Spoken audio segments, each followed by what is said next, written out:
the largest tropical dry forest ecosystem on Earth, an expanse where survival writes its story in heat, dust, and instinct. Here, the roar of a lion rips through the stillness, commanding silence with every thunderous note. A single sound powerful enough to freeze life mid-step. In the sparse brachystegia canopy, a leopard moves like smoke, stealthy, sharp-eyed, a predator forged by shadows. Its gaze cuts through the woodland like a blade of intention.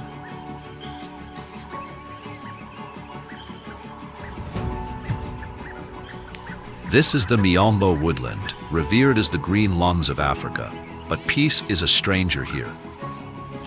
This is not just a forest, it is a battlefield where every movement is calculated, every breath matters. A place where raw instinct and ruthless strategy collide in a constant contest for life.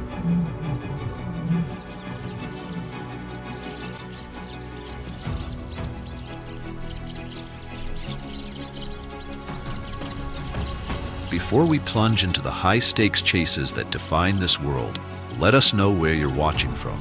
Your journey begins here.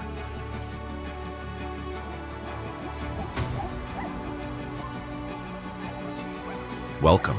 Now listen carefully. These are the echoes of Miombo. Predators rule this woodland stage, and the hunt has just begun.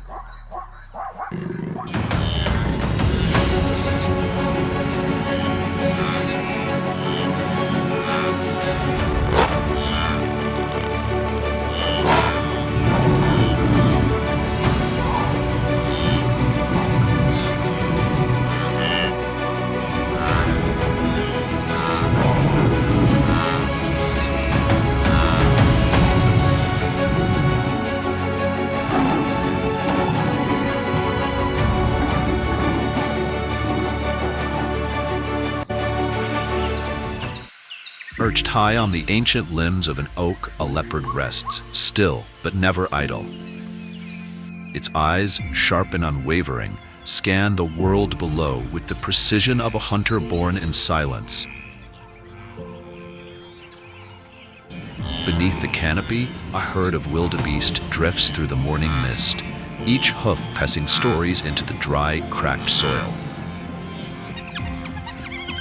Far off, the haunting calls of wild dogs rise. Coordinated, purposeful, deadly.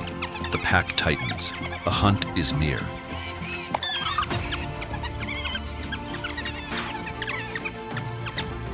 As the dry season settles over the land, even the hardiest antelope are forced to abandon cover in search of dwindling waterholes. But thirst is not the only danger. The lion follows. So too does every creature that lives in the shadow of the kill.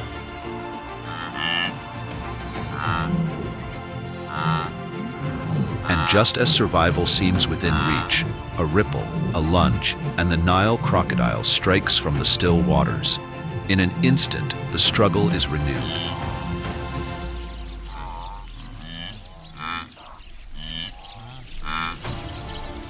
When food runs low, when water is lost to dust and wind, the Miombo becomes a crucible. Every heartbeat is a test. Every life must endure or fade. If there is any place left in Africa where nature still burns with raw, untamed wildness, it is here, in the Miombo Woodlands.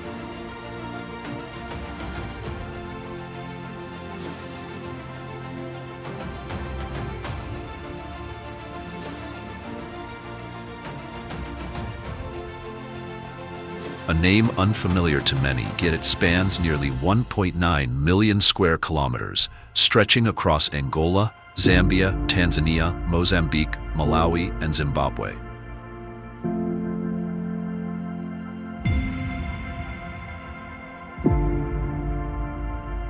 This isn't the jungle of steamy vines and dripping leaves.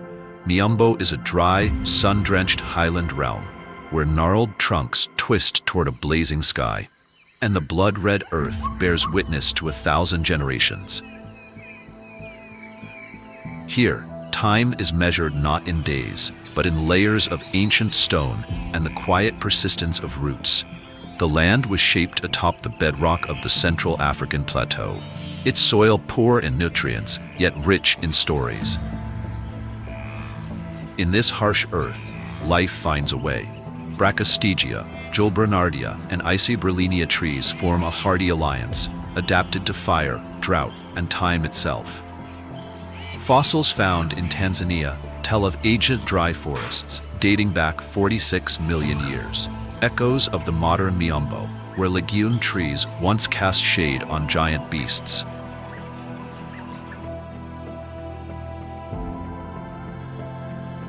But the story here is not only one of nature, it is also deeply human. For centuries, the Miombo Woodlands have been the spiritual heart of the Bantu peoples, the Bemba, Loi, Yao, Luvale, Shona, and Luba.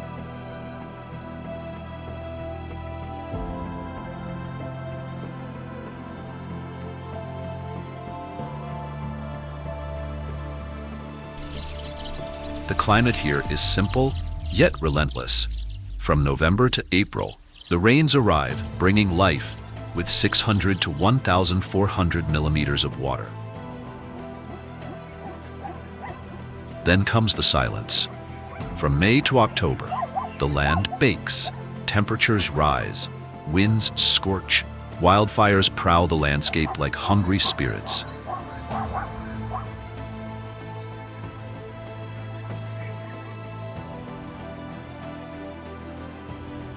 But in fire, there is rebirth.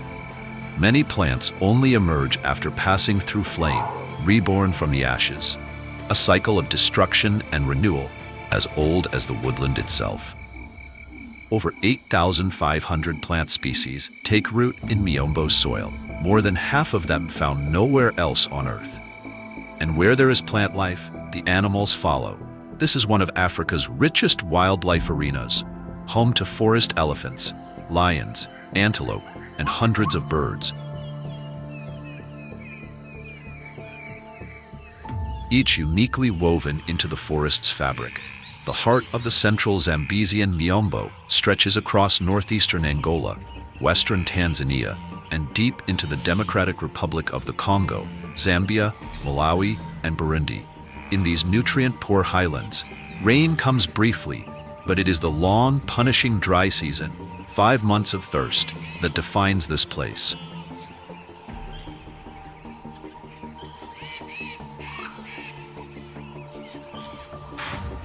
Here at nearly 2,000 meters above sea level lies Nyika National Park, Malawi's largest reserve, covering over 3,200 square kilometers.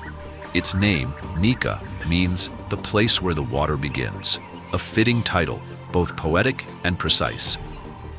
From its high ridges and misty plateaus, the rivers begin their journey, carrying with them the whispers of a forest where survival is a song, sung by predator and prey alike.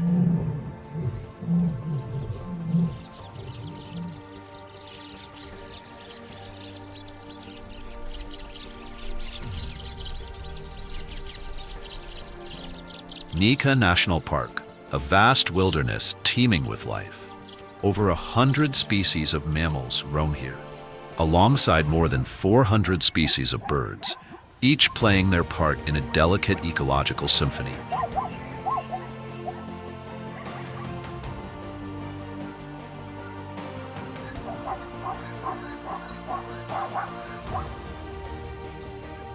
As dry season winds sweep across the rolling hills of the Nyika Plateau, one small figure endures in silence, the common duiker. Its name, duiker, means to dive in Afrikaans. And true to its name, it doesn't flee in long strides. Instead, it plunges into the underbrush in sudden, sharp movements, a master of vanishing acts, evading predators with quiet precision. Though modest in size, the duiker's survival strategy is anything but simple. It is a forager of remarkable flexibility, feeding on leaves, fruits, seeds, fungi, insects, and when times are dire, even the remains of small animals. In the harshest months, when water is a memory carried by the wind, it turns to nature's hidden wells. Wild melons and moisture-rich plants, sustaining itself where others wither. Here, in this cool, elevated refuge, the duiker lives not in herds, but alone. Solitary and elusive, it marks its territory with scent glands tucked beneath its eyes and hooves, a quiet reminder that even the unseen has its claim. Each year, a female brings forth a single fawn, after a gestation of 6 to 7 months, and within just one day, the newborn stands, fragile yet determined, stepping into a world where every moment is a lesson and every shadow may conceal a threat. This is life in Nyika, a land shaped by wind, resilience, and quiet endurance.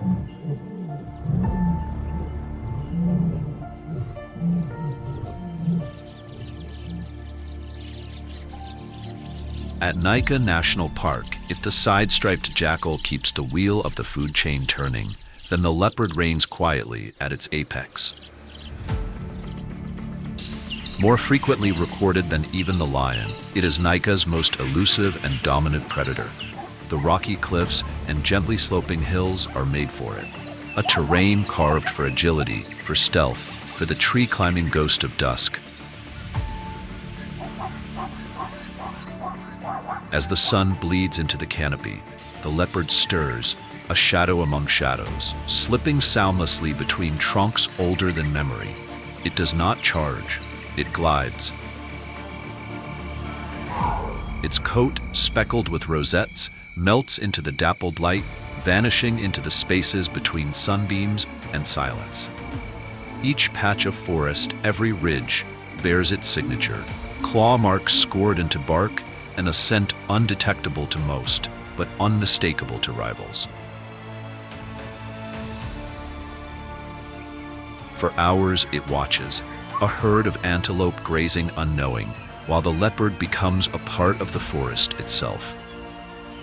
Still, patient, waiting. Then a flicker, a lone antelope drifts from the herd. In a heartbeat, the silence breaks. A coiled spring erupts into motion. With a single sideways leap, nearly 6 meters, the leopard lands behind its quarry. There's no time for alarm. No sound escapes. The strike is flawless, the end immediate. The kill is swift, efficient, the kind of precision honed by generations of survival. But the leopard's labor has only begun. Muscles tense, it heaves the carcass upward, hauling it into the branches above. This is its sanctuary, a treetop citadel, safe from hyenas, untouchable even by lions. From below, only glimpses can be caught. A swaying tail, a bloodied paw, and those golden eyes watching from above.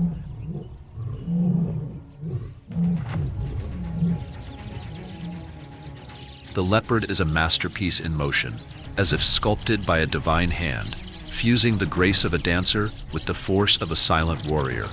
Life for the leopard begins in secrecy, after a gestation of roughly 3 months. A female gives birth to 1 to 3 cubs, hidden deep in a rocky den, at the base of trees or buried in thick brush.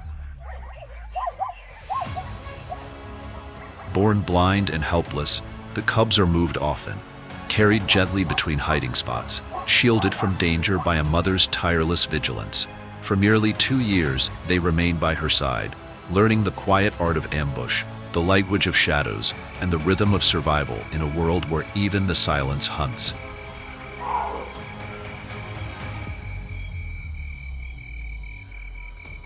Here in Nyika, the leopard is more than predator. It is a guardian of balance. By regulating herbivore populations like the duiker, reedbuck, and bushbuck, it ensures that the land does not tip into chaos. Its presence shapes the evolution of prey, pushing only the strongest and swiftest to survive. A male's territory may span just a few dozen square kilometers, yet it is enough. Enough to maintain space, structure, and an unspoken equilibrium. From rainforests to grasslands, mountains to savannas. Leopards are masters of adaptation. So long as there is cover and prey to stalk, they can endure. But that ancient resilience now meets a modern threat. According to the International Union for Conservation of Nature's 2024 report, Africa's leopard population has plummeted by more than 30% over the last 3 decades. Deforestation, poaching, and human conflict have turned their habitats into battlegrounds. Even the unseen hunter is no longer safe.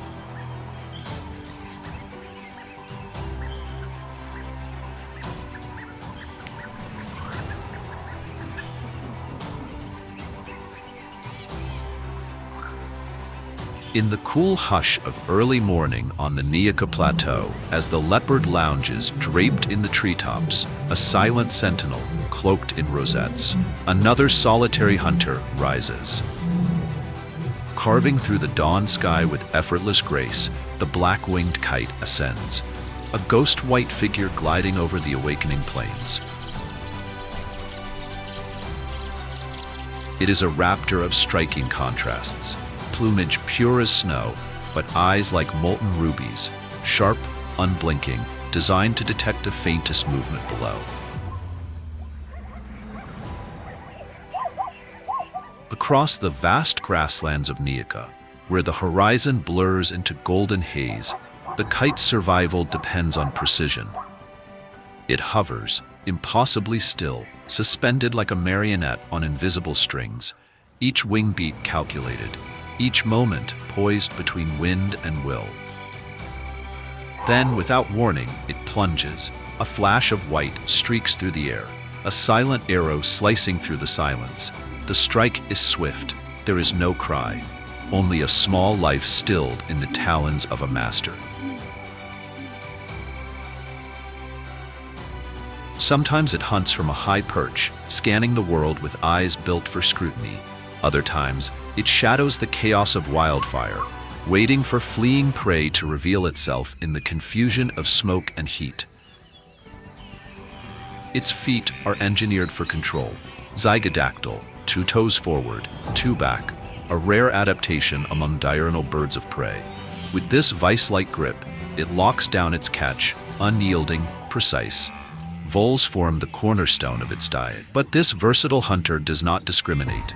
Large insects, lizards, small birds, bats, snakes, even frogs, all fall within its ever-shifting menu. Though often seen alone or in pairs by day, a quiet transformation unfolds by nightfall.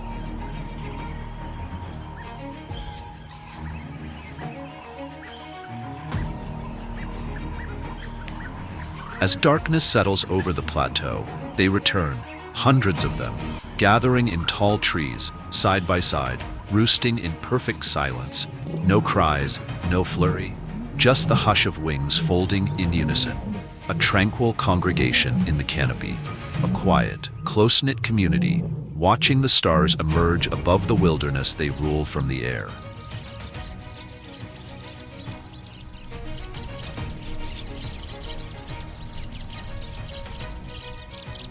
At lower elevation than Nyika lies Kafue National Park, Zambia's largest and the second largest in all of Africa. Spanning more than 22,400 square kilometers, it is a land vast enough to cradle wildness in its purest form. Named after the Kafue River, which cuts through its heart, the park was established in 1950, a living archive of life's abundance.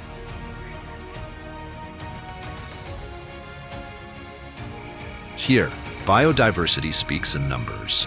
152 species of mammals, 21 types of antelope, over 500 species of birds, reptiles, amphibians, fish, each layer of life woven into the next.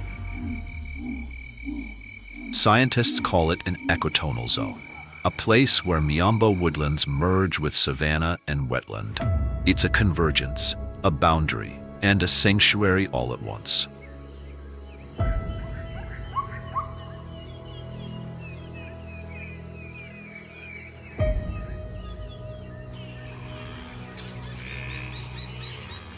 In this realm of contrasts, where rain is a brief visitor, one creature reigns supreme: the lion.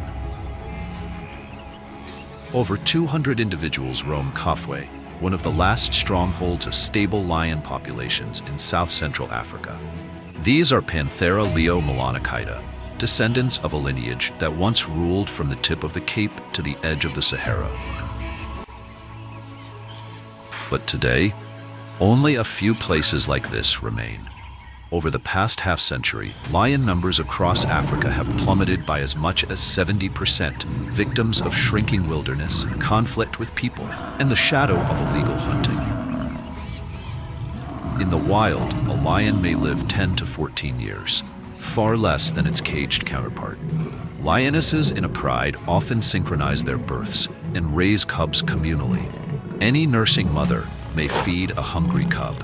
Still, mortality among the young runs high. Hunger, disease, or brutal power shifts often decide their fate. Males live shorter lives, warriors by necessity. They must constantly battle rivals, defend territory, and hold on to fleeting power. Their existence is a cycle of endurance, patrolling, fighting, surviving. Each paw print pressed into the dust of Kafue is a testament to this hard-earned legacy. Now, in the stillness, a pride begins to move. A herd grazes ahead, unaware of the danger encircling them. Muscles tense beneath sun-bleached coats, claws tucked in like concealed daggers. The lionesses fan out, some to flank, others to block escape. No words, no signals, just instinct and unity. At the precise moment, a head lifts, and the gaze of a lion locks on. Their eyes, adapted for the dark, pierce the night 6 times better than any human's. A burst from cover, legs coil, then spring. The chase is short, the kill is swift. Precision, not speed, is the lion's edge. Victory belongs not to the strongest, but to the most synchronized.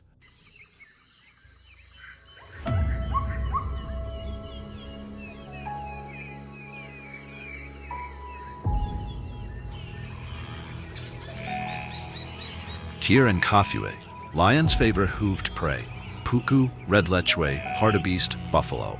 But when scarcity bites, they adapt, hunting smaller game or stealing from hyenas when the risk is worth the reward. During the dry season, prides drift from their territories, drawn toward the last watering holes. At these final oases, predators and prey converge, drawn by need, driven by survival. Lions find their boldest challenges here. From blue wildebeest to zebra, battles that test strength, patience, and teamwork.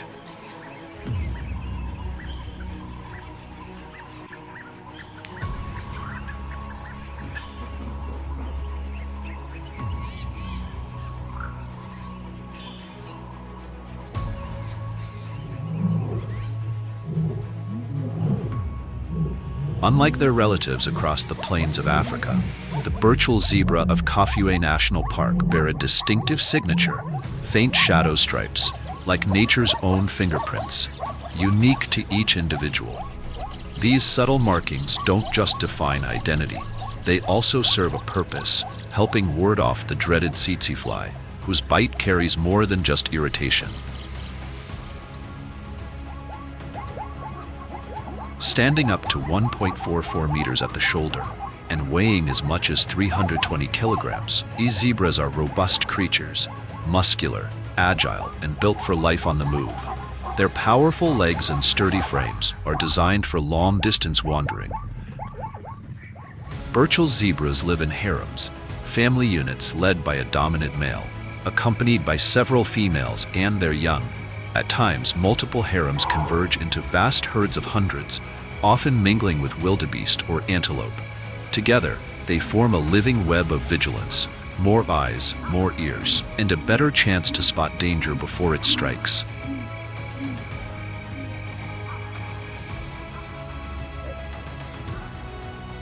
They do not adhere to a strict breeding season, but births increase during the warm, rainy months. After a gestation period of over a year, a single foal is born, and in a remarkable display of instinct and resilience, it stands within 20 minutes, runs within an hour, and samples grass just days later. Yet it continues to nurse for up to 11 months, tethered to its mother through a bond of survival. Within the herd, communication is subtle but rich. from soft whinnies and sharp snorts to ear flicks and quiet grooming. These interactions build trust, reinforce social ties, and diffuse tension in a world where unity is strength.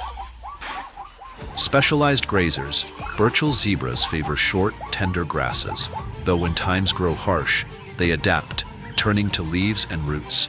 But water remains non-negotiable. They rarely stray more than 10 to 12 kilometers from a reliable source.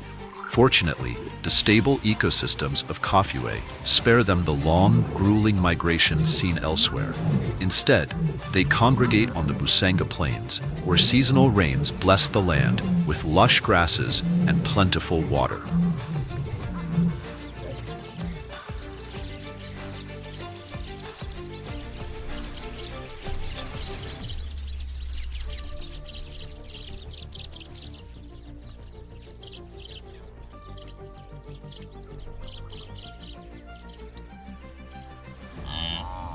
Roaming these same grasslands is another iconic grazer, the blue wildebeest.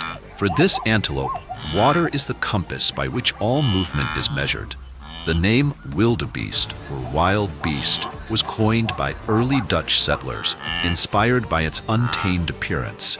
A heavy head crowned with curved horns, a thick beard, a shaggy mane, and a formidable chest.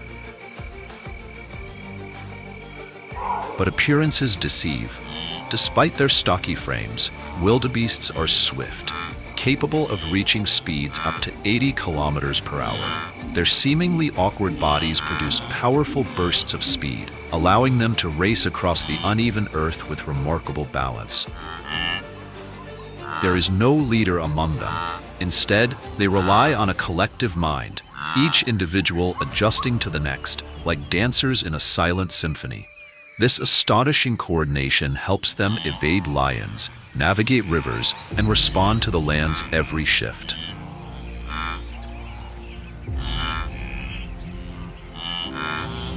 Every micro-decision ripples through the herd like blood coursing through a living body. Together, they move with one mind, one pulse, a vast organism guided by instinct, etched into muscle and memory.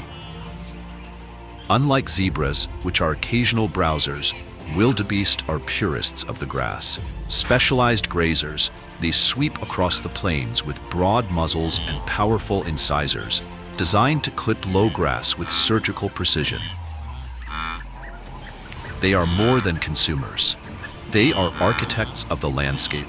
With every bite, they trim the land, stimulating fresh growth and preparing the ground for others. Zebra, buffalo, impala, who follow in their wake. Their numbers matter. In their sheer abundance, wildebeest become a keystone of the ecosystem. They nourish predators, shape vegetation, and help sustain the balance of life itself.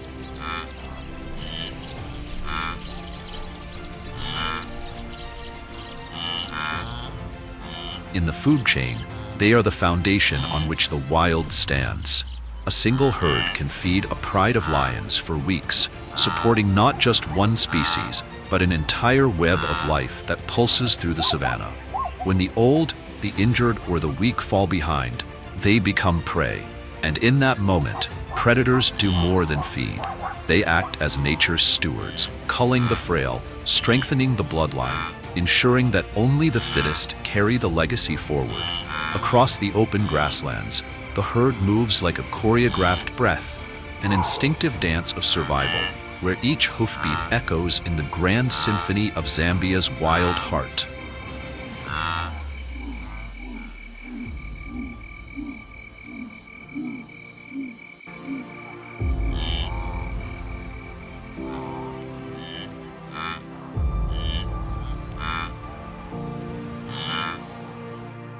As the first golden rays spill across the vast grasslands of Kafue National Park, mottled figures begin to stir, shapes blurred like brushstrokes on a living canvas. These are African wild dogs, painted wolves, nature's most efficient and enigmatic hunters. Their coats are collages of black, ochre, white, and rust, no two alike. Each pattern is a signature, a visual name tag in the blur of the chase. But it's not just appearance that sets them apart. It's the bond. Led by an alpha pair, the pack operates with unwavering cohesion. Only they breed, yet all contribute, guarding the den, feeding the young, caring for the wounded. Here, cooperation isn't optional, it's survival. When the midday sun begins to soften, the pack rises. More than 10 individuals, long-limbed, lean-bodied, stand poised on the edge of motion. There's no ambush, no crouched silence. This is a pursuit of endurance, a chase waged in the open. At the head, a seasoned adult. Its broad, dish-shaped ears turning like satellite dishes, catching every faint rustle in the grass, venting heat from its body like living radiators. Behind it, the others fall into formation, their movement synchronized like a single breath. They don't charge as one, they rotate. Each dog takes its turn at the front, maintaining pressure, forcing panic. The relay begins. Their prey bolts, but the wild dogs keep coming, one fresh runner replacing another, until exhaustion steals the last strength from their quarry. When it stumbles, they close in, quick, efficient. The kill is over in seconds. But there's no lingering feast. Not here. Not with hyenas and lions never far behind. The pack eats rapidly, then vanishes like smoke. Later, they return to the den. The adults don't hoard the kill. They regurgitate meat for the young, for the injured, for those who couldn't join the hunt. In this brutal world, such selflessness is rare, and all the more powerful. It speaks of something deeper, a kind of wild compassion woven into the code of the species. But even the most adapted are not immune to the threats beyond the bush. African wild dogs now number fewer than 6,000 in the wild. Only around 1,400 are mature adults. Their future is threatened by vanishing habitats, human conflict, collisions on the road, and silent killers like rabies and canine distemper. Yet their role is vital. As apex predators, they help shape ecosystems, keeping prey populations healthy and balance intact. Their story is a thread in the tapestry of the Miombo. Without them, the web begins to fray. So now we ask, which social order captivates you more? The lion's pride or the wild dog's pack? Let us know in the comments below. We'd love to hear your thoughts.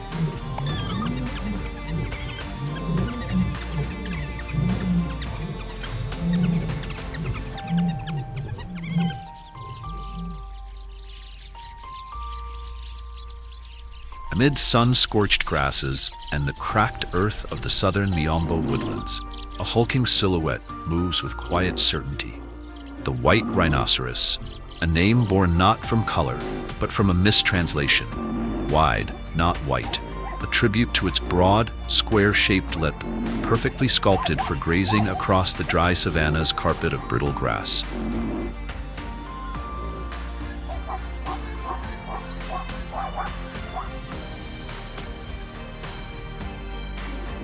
Weighing up to 2,500 kilograms, the white rhino stands as the second largest land mammal on Earth. Only the elephant looms larger.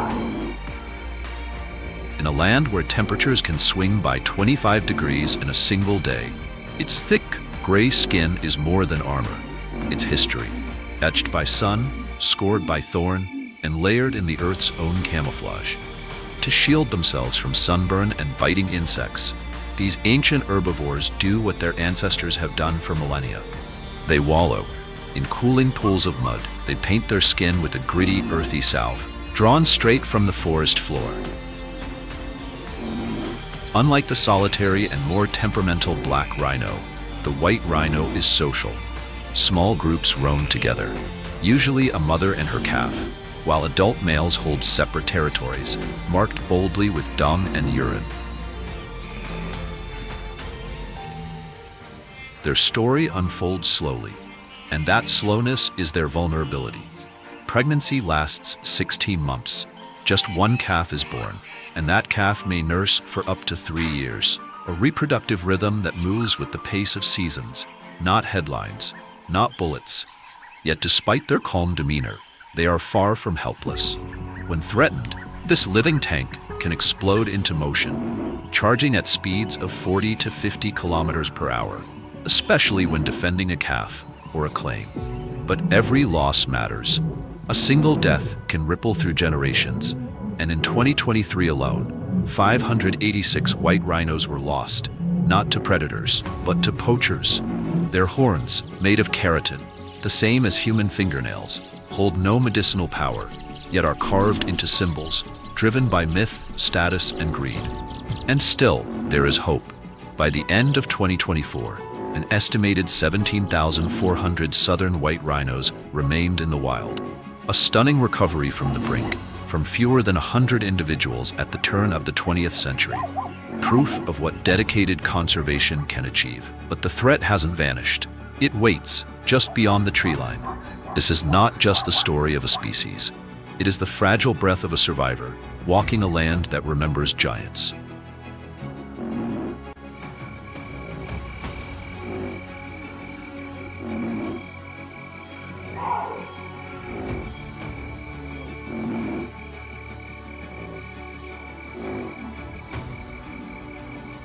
While the white rhino drifts across the plains in slow, deliberate motion, a different energy hums through the distance. Across the red dust of the savanna, shadows dart like flames on the wind. The common tsessebe, also known as tsessebe or topi. These antelopes are born to run. Sleek, long-limbed, and fast.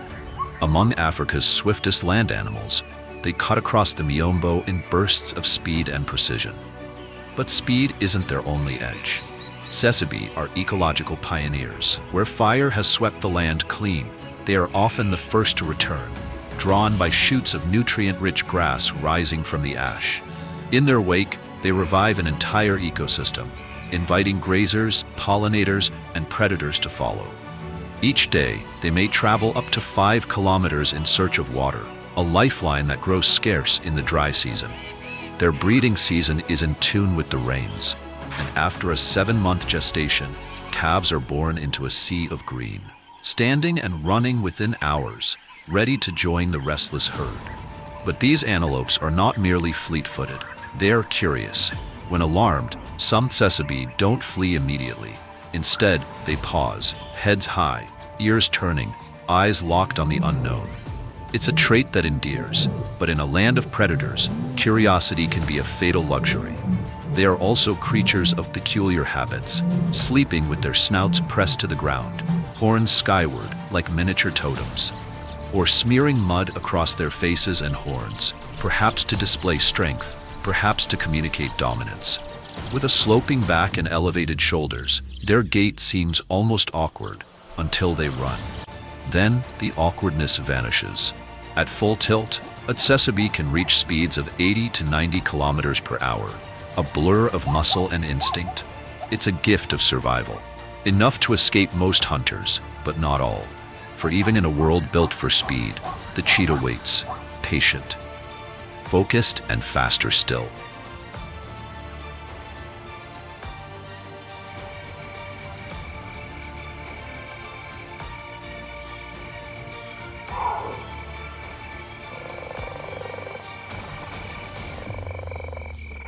A cheetah, the fastest land animal on Earth, is also one of its most fragile. Its story spans millennia, tracing back to ancient ancestors that once roamed North America. From there, evolution carried it across Asia and into Africa, sculpting it into a creature of pure velocity. But in a world where strength often reigns, the cheetah has chosen a different path, one of speed, grace, and exquisite specialization. While females live solitary lives, raising their young alone, males, especially brothers, form tight-knit coalitions. Together, they roam with fluidity, not bound to a single territory, but following water, prey, and the subtle rhythms of the land. Ahead, an antelope moves. The cheetah crouches low, its spine coils like a spring. Then, ignition. In a blur, it launches forward. 0 to nearly 100 kilometers per hour in under 3 seconds. Its body ignites with motion, sinewy legs slicing the earth in sweeping arcs. Semi-retractable claws grip the dust. A long tail balances each turn.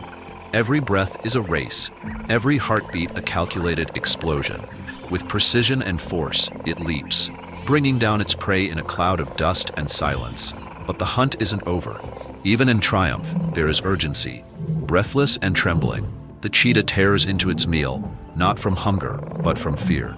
The second race has begun, one against time and the thief. If a hyena arrives, there is no fight, only surrender. The life of a cheetah is one of constant risk, especially for the young. After a 3-month pregnancy, a mother gives birth to 2 to 5 cubs, nestled deep in brush or hollowed trees. Born blind and helpless, they face overwhelming odds. Lions, hyenas, snakes, and birds of prey all pose deadly threats.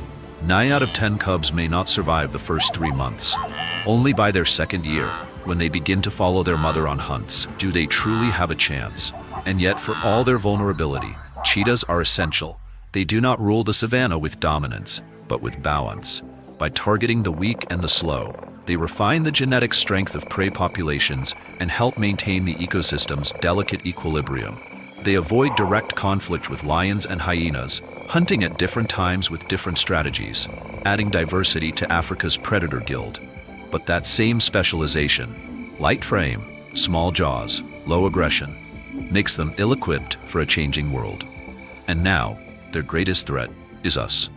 According to the most recent data from the International Union for Conservation of Nature, updated at the end of 2024, only around 6,517 adult cheetahs remain in the wild.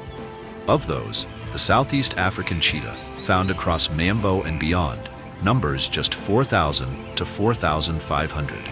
A master of speed, now racing extinction.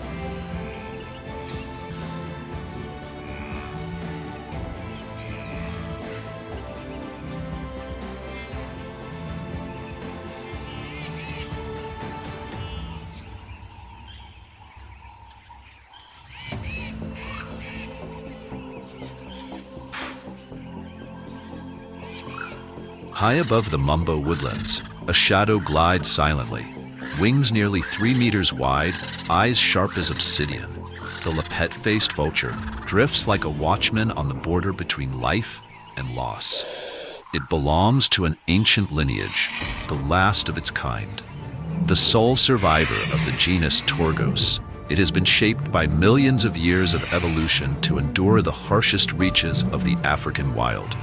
Though its flight is quiet and effortless, on the ground, this bird is a force, with a massive hooked beak strong enough to rip through thick hide and tendon. The leopard-faced vulture leads the feast. Where it feeds, smaller scavengers follow. A single antelope carcass, stripped to bone in under 20 minutes. Even jackals and hyenas hesitate before the strength of its steel-like jaws. Its appearance is unmistakable: inky plumage, white legs, a bare, wrinkled head tinted in shades of pink and crimson, and the signature folds around its neck, called lappets, from which it earns its name. In a world riddled with decay and disease, that bare head is no accident. It stays clean, sun-sterilized, a brilliant solution in a microbial battleground.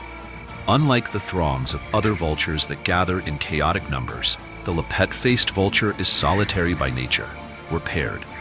They form lifelong monogamous bonds, building nests high in combretum and acacia trees, carefully spaced from others, respectful and private. Each breeding season, just 1 egg, 55 days of incubation, 1 chick, and over 4 months to fledge. It won't breed again for 6 years. A slow, delicate cycle in a world of fast, brutal change. Though primarily scavengers, leopard-faced vultures can hunt when needed, preying on reptiles, nestlings, even flamingo chicks. In lean times, this dietary versatility gives them an edge over more specialized cousins. They don't navigate by smell, but by sight, a kind of vision that cuts through sky and heat. From 1,000 meters high, they can detect the shimmer of movement, or read the body language of circling vultures below to find their way to the dead. But they are more than scavengers. They are sanitizers, stewards. By consuming carcasses quickly, they help prevent the spread of deadly pathogens, diseases that could otherwise spill into other species, even humans. Yet for all their strength, they are not safe. According to the International Union for Conservation of Nature, the leopard-faced vulture is now endangered. Fewer than 6,500 mature individuals remain across Africa and the Arabian Peninsula. If they vanish from the skies of the Miombo, it won't just be the passing of a bird. It will be the quiet collapse of an invisible system. A guardian lost, a cycle broken.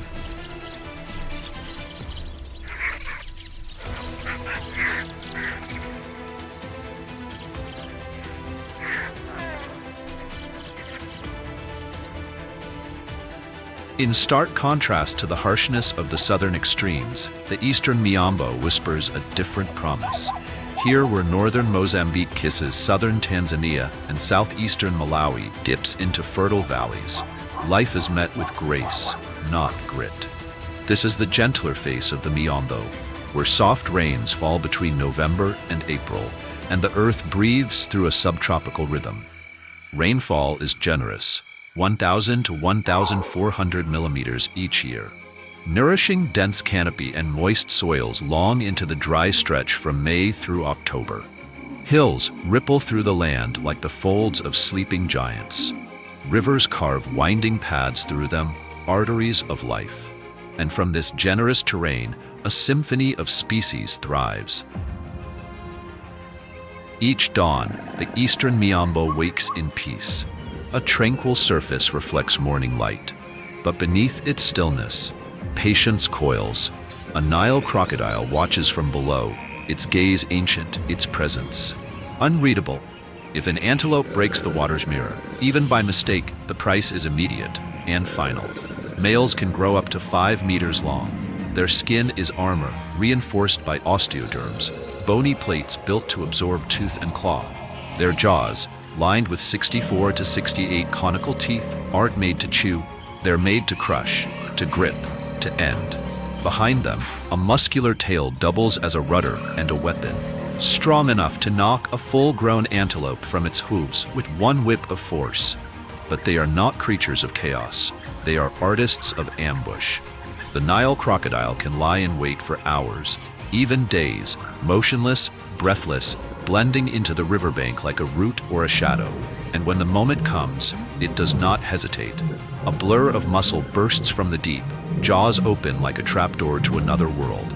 And once its prey is caught, it spins, a violent twist known as the death roll, designed to disorient, drown, and tear.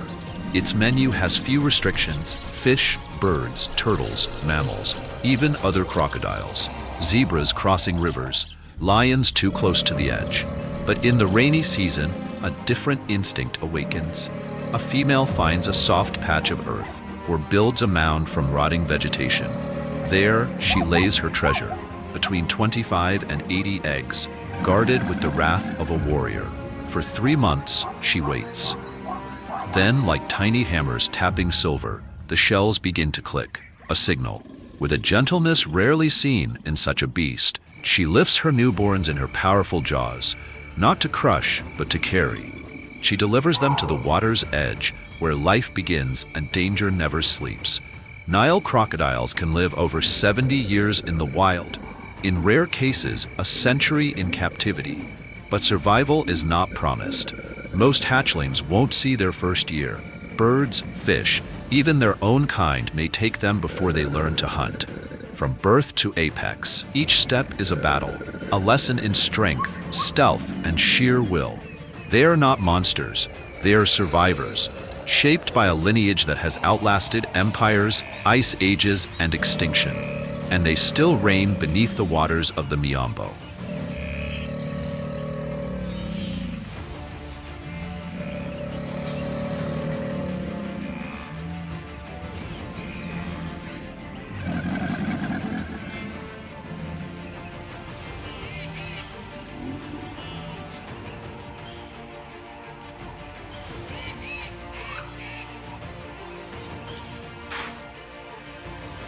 In the glassy calm of Miombo's eastern rivers, where stillness stretches like silk across the surface, Danger doesn't always wear fangs or claws.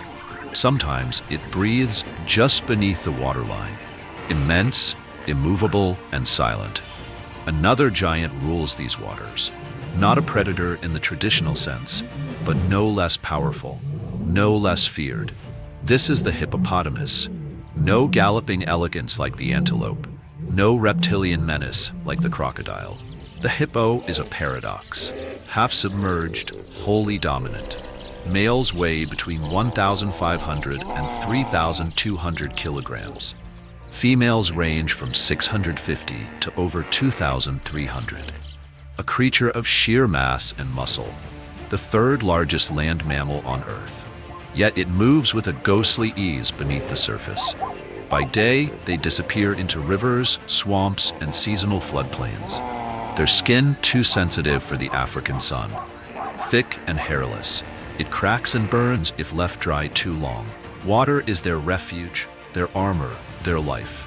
On their massive heads, eyes, ears, and nostrils sit atop like biological periscopes, watching, listening, breathing, while the rest of the body sinks below. They don't float. Their bones are far too dense. Instead, they walk, or bounce like shadows, across riverbeds in slow, lunar silence. But come nightfall, the rivers surrender them. As dusk cools the land, the hippos rise and come alive. One may travel for kilometers under cover of darkness, feasting on up to 30 kilograms of wild grasses. Their hunger shapes the landscape, knowing vegetation along riverbanks and under forest canopy alike. Despite their solitary nighttime missions, hippos are not loners. By day, they return to the bloat, a social group of up to 30 individuals, led by a dominant male. He owns his stretch of river, and he defends it like a kingdom. When rivals approach, conflict follows. Not mere sparring, but brutal duels that can last for hours. With jaws that open nearly 180 degrees and canine teeth that grow over half a meter long, they do not fight to bluff. They fight to rule. Their teeth, like curved tusks, are not for killing prey, but for tearing flesh and shattering bone. Each bite a statement. This is mine. Yet amid this violence, hippos reveal surprising tenderness. Birth happens underwater, shielded from the world. From the moment calves emerge, they know how to close their ears and nostrils, to breathe and nurse below the surface. And their mothers, fierce, watchful, unyielding. They will charge crocodiles, even lions, to protect their young. They are mothers forged in war. In the wild, a hippo may live over 45 years. In captivity, more than 60. But their lives are not measured only in years. They're measured in impact. Each night, their grazing shapes entire ecosystems, and their waste, rich in nutrients, feeds the rivers, nourishing fish, insects, and plants. They are engineers of life, anchoring the web of biodiversity along Miombo's watery veins. Massive, mysterious, and misunderstood, hippos are more than giants. They are architects of balance.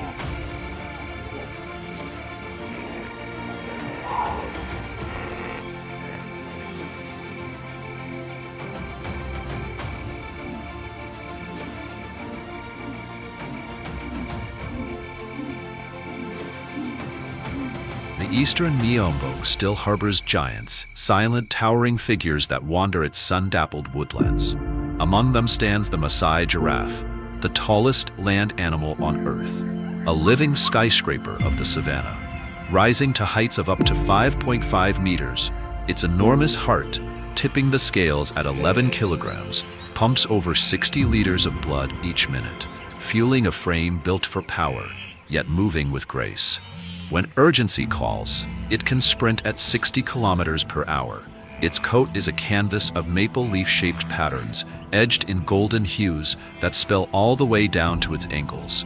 But its most unusual trait lies in its tongue, a dark bluish-black ribbon nearly half a meter long, perfectly evolved to pluck acacia leaves while withstanding the harsh glare of the dry season sun.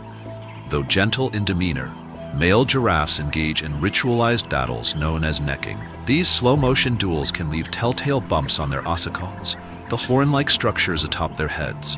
Over time, repeated clashes wear them smooth and bald. Some even grow an extra ossicone between the eyes, a rugged crown of experience. Maasai giraffes don't stake out territories. Instead, they live in fluid groups of 10 to 20, mostly females and their calves, drifting like shadows across the woodland. In times of drought, they survive for weeks without water, drawing moisture from the very leaves they feast on. Sleep is fleeting, just 5 to 30 minutes a day, often in snippets lasting no more than 2 minutes, sometimes without ever lying down. Constant vigilance is their shield against the ever-watchful predators of the Miombo. By feeding on the treetops, these gentle giants sculpt the forest. They trim the canopy, open space for light, and pave hidden trails that become thoroughfares for countless species.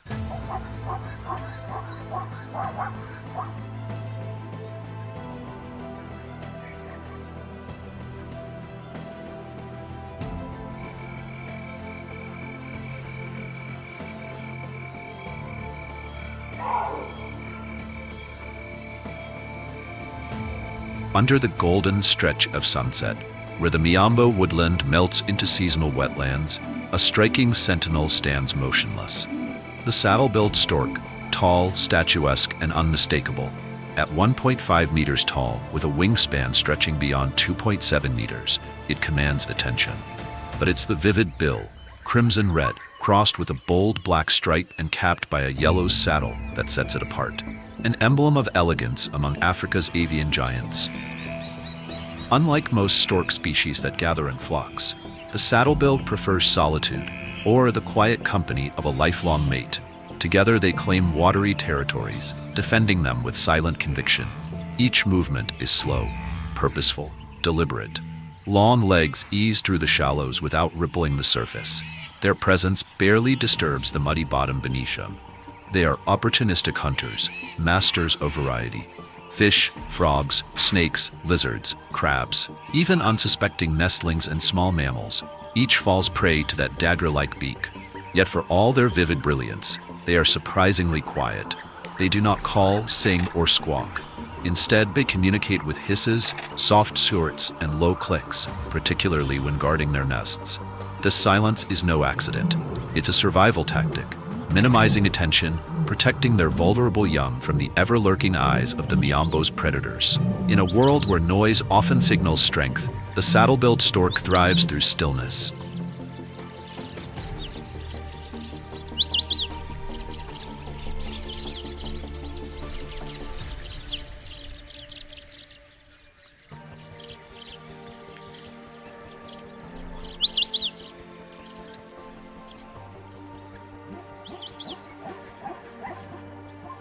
If the saddle-billed stork is the bold, vibrant brushstroke in a rain-soaked canvas, then the gray heron is its quiet counterpoint, subtle, understated, and full of deliberate grace. Standing a meter tall, with a wingspan approaching 2, the gray heron moves like a shadow across the wetland. Cloaked in ashen gray touched with white, it wears a simple silhouette that hides sharp precision beneath its calm. A black crest arcs from the eye to the nape, and its long, S-shaped neck coils like a spring, ready to strike. There is no chase, no pursuit, only stillness, a statue in the reeds. Then, in a sudden blur of motion, the heron's spear-like bill lashes forward, snatching fish, frogs, crabs, even unsuspecting field mice from the shallows. This adaptability is its strength. The gray heron thrives in temporary wetlands, ephemeral pools that flicker into existence for just a few weeks each year across the Miombo. While others may falter in this transient world, the heron flourishes. Yet its mastery goes beyond the hunt. Beneath its feathers lie powder down, specialized plumage that breaks into a soft, talc-like dust. This powder helps absorb slime, repel water, and keep the bird clean and buoyant. And with a unique claw on its middle toe, it combs this powder through its feathers, preserving its flight and function even after hours wading through murky waters. Unlike the solitary stork, the gray heron is social. It nests in colonies, heronries, high in trees near rivers and marshes. Some nests, a meter wide, are handed down through generations, repaired and reused year after year. Each season, 3 to 5 pale blue eggs are laid. After nearly a month of incubation, the young hatch, feather up, and within 8 weeks, take their first steps into the world. In flight, the heron is a portrait of poise. Wings spread wide, neck tucked into its trademark S-curve, a silhouette unmistakable against the sky. When the wetlands dry and food grows scarce, they embark on silent migrations, gliding southward or skimming the coastline, using thermal currents to conserve energy on their long journey. In a landscape where survival favors the adaptable, the gray heron endures, not through strength or color, but through patience, precision, and quiet resilience.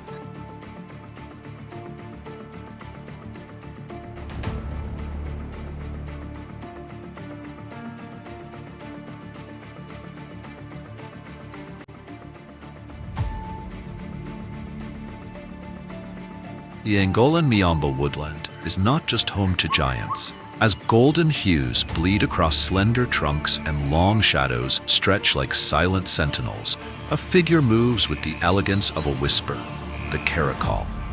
Its name, derived from the Turkish karakolak, meaning black ear, pays tribute to its most striking feature: jet black, tufted ears, dancing like twin metronomes above a reddish gold coat. They are more than ornamental. Each ear contains over 20 muscle groups, allowing for a full 180-degree rotation, perfect for triangulating the faintest rustle in the underbrush. The caracal needs no brute strength. It grives on precision. It glides rather than walks, its body melting into the copper light of the Miombo. A ghost among shadows, capable of leaping up to 3 meters into the air, the caracal can snatch a bird mid-flight with astonishing ease. Its spring-loaded hind legs are the envy of the savanna, and when a hunt yields more than it can eat, it caches the remains, tucked beneath branches or grass, guarding its meal from scavengers like jackals and leopards. Yet for all its stealth and speed, the caracal plays a quieter role in the balance of life. It removes the sick, the weak, the slow, ensuring that only the fittest survive. It is an ecological filter, maintaining the integrity of prey populations without fanfare. In the Miombo, where sound travels far and light dances unpredictably through sparse canopies, silence is not weakness. It is a weapon, and the caracal wields it with surgical grace. But even grace cannot outrun destruction. For all its biodiversity, the Miombo bears deep scars. In just 4 decades, nearly 30% of this vast woodland has vanished, shrinking from 2.7 million to just 1.9 million square kilometers. The culprits: deforestation for agriculture, timber harvesting, charcoal production, livelihoods that feed millions, but take from the forest more than it can give back. And now, climate change sharpens every blow. If the planet warms by just 4.5 degrees C more, over 90% of amphibians here could disappear. 86% of birds, 8 in every 10 mammals, gone. And then there is the poacher's trail, ruthless, silent, and soaked in ivory and horn. Rhinos, elephants, predators, all fall beneath the weight of human greed. But there is hope, and it's growing, root by root. In 2024, the Pan-African Miombo Initiative was launched, an intergovernmental commitment to restore this fragile ecosystem. Through the replanting of native trees and real-time ecological monitoring, countries are working to bring resilience back to the woodlands. In other corners of the Miombo, Eden reforestation projects are planting millions of trees. Where once the land was stripped bare, roots now hold the earth together again. Water lingers longer, birdsong returns, and the tools of the future have joined the fight: drones, satellite imagery, and artificial intelligence. Platforms like Conservation AI now monitor vast landscapes for signs of illegal hunting, alerting rangers in real time, giving wildlife a fighting chance. But the future of this forest does not rest solely in the hands of governments, nonprofits, or scientists. It rests in the actions of all of us. If you've ever visited Kafue National Park, if you've tracked elephants through Miombo dust, or listened to a lion's roar echo through open woodland, then you are a witness, a custodian. Share your experiences below. Your stories may inspire someone else to care, and care leads to action. Protecting the Miombo means protecting the quiet elegance of the caracal, the thunder of elephant herds, the pulse of life that still beats in Africa's woodland heart. Don't forget to like this video, subscribe to the channel, and ring the bell so you never miss the next chapter in this wild unfolding story. Because out here, the next adventure is already stirring.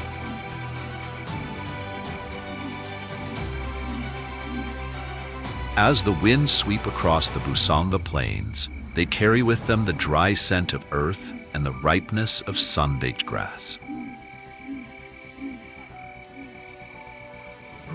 Suddenly, the stillness is broken by a thunderous roar that rolls across the horizon, a proclamation of dominance, a warning, and a reminder of who reigns supreme here, the lion. In this landscape, where life and loss are bound together, the lion's battle is never only for prey. It is for territory, survival, and its rightful place in an ever-shifting world.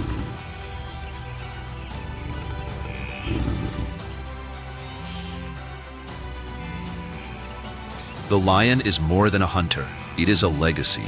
Fossil and genetic records reveal that their ancestors once roamed across Africa, Asia, and Europe for hundreds of thousands of years. In Busanga today, they remain the cornerstone of the ecosystem, shaping balance through instinct, precision, and strategy.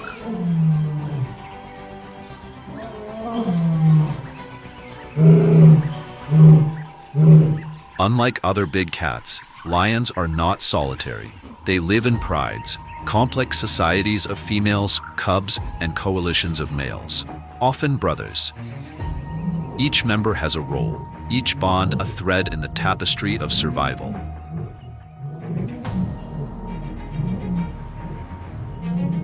The mane of a male is more than decoration. It is a banner of power. Dark and thick, it signals health, strength, and the ability to defend the pride against all threats.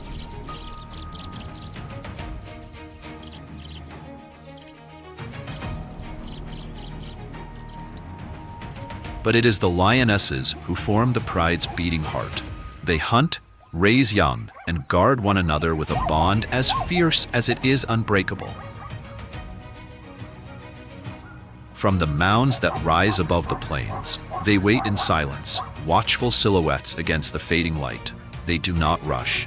They do not falter. A herd grazes unknowingly. Slowly, the lionesses move into position. This is no chance encounter, but a choreography refined through generations. The blocker, the flanker, the finisher. And when the moment comes, they strike together. Explosive, precise, unstoppable. A lioness can surge forward at nearly 80 kilometers an hour, her bite force crushing with more than 4,500 newtons. Within moments, the hunt is over.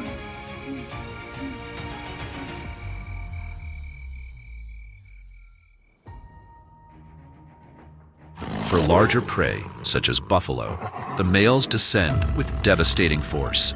Weighing nearly 200 kilograms, their raw power is enough to drag down a full-grown giant.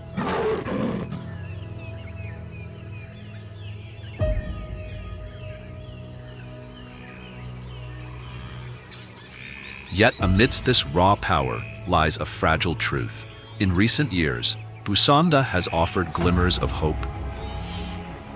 Between 2021 and 2024, lion numbers here average nearly 4 individuals per 100 square kilometers, an estimated 358 lions, adults and cubs alike. Conservation efforts, GPS tracking, protective zones, and anti-poaching measures have lifted survival rates and increased reproduction by nearly 30%.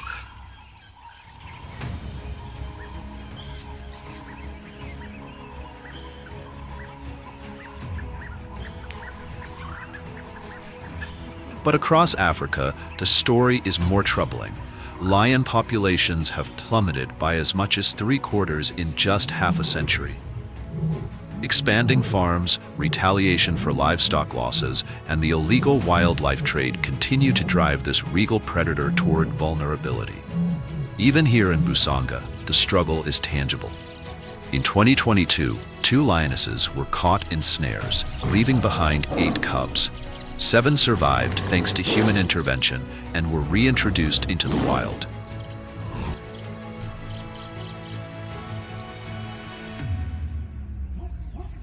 And still, the lion carries whispers of its past. Cubs are born marked with faint spots, reminders of their patterned kin. Jaguars, leopards, cheetahs. For some, those ghostly markings linger into adulthood, subtle echoes of evolution, etched into their skin. The lion is not just an apex predator. It is a living chronicle of survival, of decline, and of hope for redemption in the wild heart of Africa.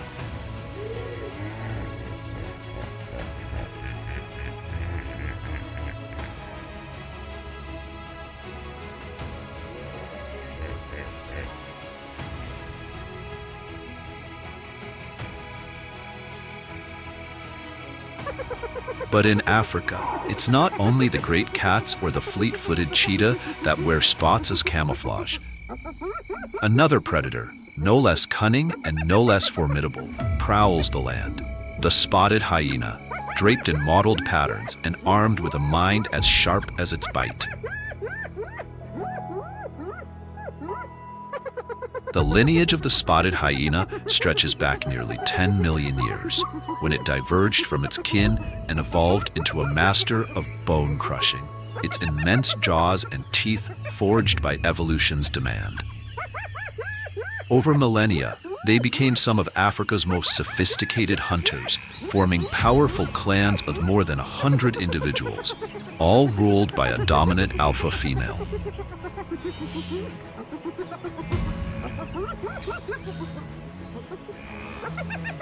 In this matriarchy, even the lowest-ranking female outranks every male. Status, passed from mother to daughter, dictates access to food, resources, and survival itself.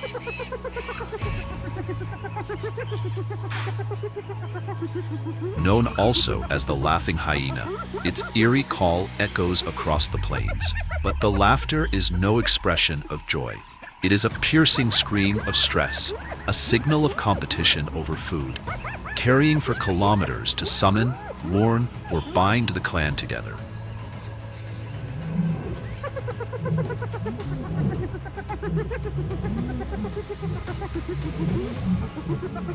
Still, the story of the spotted hyena does not end with its voice. They are among Africa's most relentless hunters. At dusk, clans watch the herds with calculating patience. Their targets are not random. The weak, the old, and the young are singled out, the loose threads pulled from the fabric of the herd.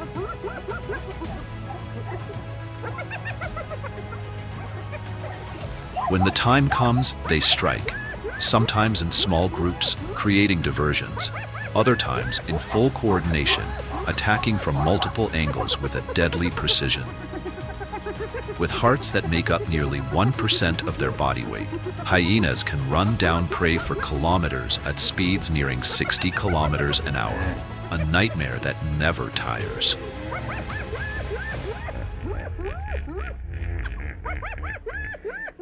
They do not win with speed alone, but with endurance and strategy. And when they catch their quarry, their bone-crushing bite, reaching up to 4,500 newtons, can shatter even the leg bones of buffalo. Nothing is wasted: hide, tendons, flesh, and marrow. In nature's ruthless economy, not a single scrap is left unused.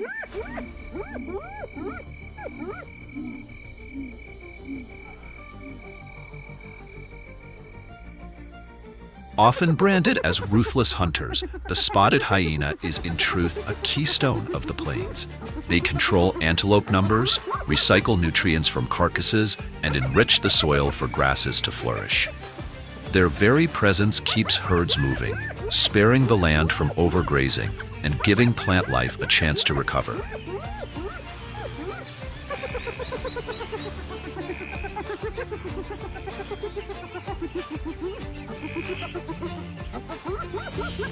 So who is the ultimate hunter of the Busanga Plains?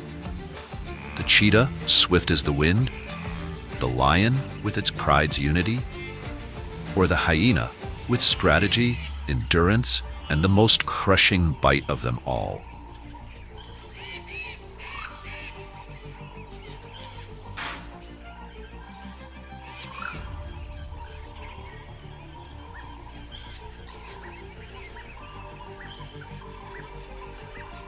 The plains still hold more scavengers in play, smaller than the great predators. Yet, among the craftiest hunters of the region stands the black-backed jackal. This silver-backed canine is living proof of adaptability. Light and agile, they stand less than half a meter at the shoulder and weigh no more than 13 kilograms. Armed with sharp teeth and a powerful bite, they hunt a wide array of prey: rodents, hares, birds, reptiles, and even newborn antelope. On rare occasions, jackals have been known to topple an adult impala, and when necessity calls, they join forces, using clever coordination to bring down larger quarry. On the Busanga Plains, they embody the very essence of a flexible predator. Lone hunters of small prey, cooperative pack members for greater challenges, skilled thieves at carcasses, and opportunistic feeders of insects, fruit, and even scraps of waste. Their diet is as varied as their tactics, nearly half from livestock, about a third from wild animals, a share from insects, and the rest from plant matter. Here in Busanga, the black-backed jackal plays many ecological roles: scavengers recycling nutrients, seed dispersers through their droppings, and hunters of antelope that help keep grazing herds in check, protecting the grasslands from being stripped bare.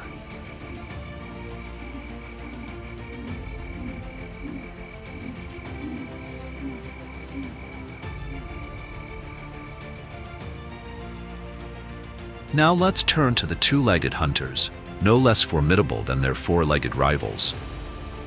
Amid the vast expanse of the Busanga Plains, a striking silhouette rises above the grass: the secretary bird. Standing as tall as 1.3 meters, it strides with the elegance of a dancer, moving like a vigilant sentinel across Kafue National Park. Its scientific name translates to archer of snakes, a tribute to its lethal mastery. With a single, lightning-fast kick, this bird can unleash an impact many times greater than its own body weight, striking down venomous snakes with deadly precision. Day after day, the secretary bird patrols the plains, walking for dozens of kilometers, scanning the tall grass with unwavering focus. When danger reveals itself, wings spread wide into a protective shield. Then, with razor-sharp talons and crushing force, it stomps again and again until the serpent lies still.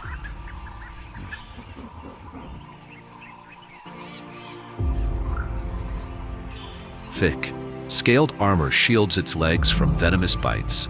Each stomp, a precise blow from a creature that blends the hooked beak and piercing gaze of an eagle with the tall, graceful stance of a crane, a bizarre yet beautiful hybrid of ground-based predation. But this icon of Africa faces a peril of its own. Once widespread, the secretary bird is now endangered, its survival threatened by habitat loss and human encroachment. Here on the Busanga Plains, its role is vital. By hunting snakes and small animals, it helps balance the ecosystem and reduce the spread of disease. And with every step across the grasslands, it scatters seeds, quietly sowing life into the soil. The secretary bird, hunter, guardian, and gardener of the plains.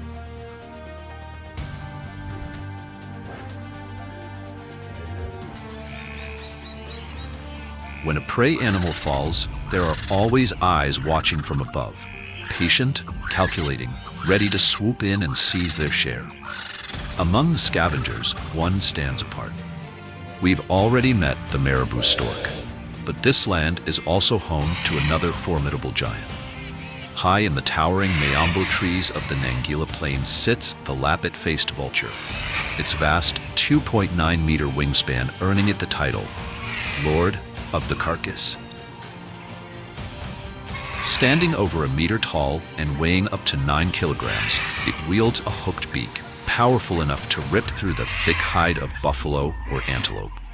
When it arrives, lesser vultures scatter.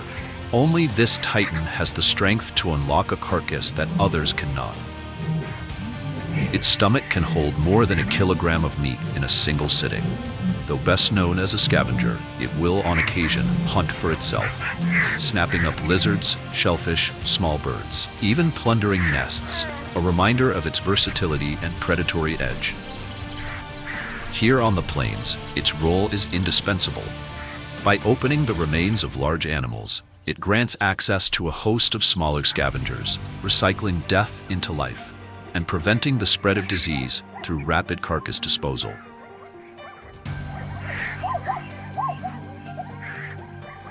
With razor-sharp vision, it scans hundreds of kilometers of savanna from the sky.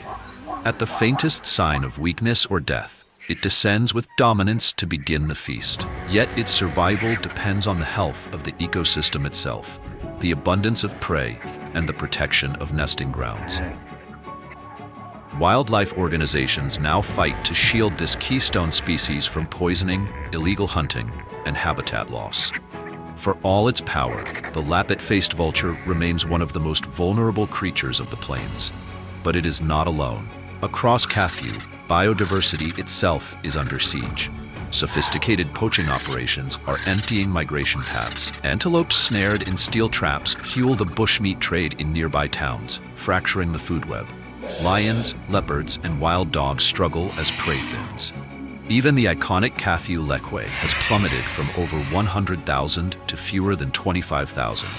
Elephants too suffer, their deaths tied to human activity at a rate far above what the ecosystem can bear.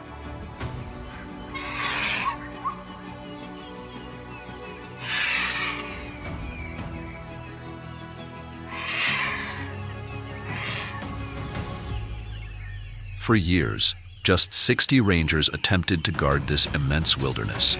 But a turning point came in 2019. A coalition of local and international forces expanded patrols, equipped them with drones, infrared sensors, and real-time tracking software. The results are emerging. In southern Kafue, leopard density has nearly tripled. Intensive protection zones now cover half the park, creating safer havens for lions, cheetahs, and hyenas. Piece by piece, Kafue is being restored, but the work is far from over. Protecting forests, rejecting wildlife products, supporting conservation groups, and inspiring new generations. These are the steps each of us can take, because safeguarding this place is not the task of a few. It is the responsibility of us all.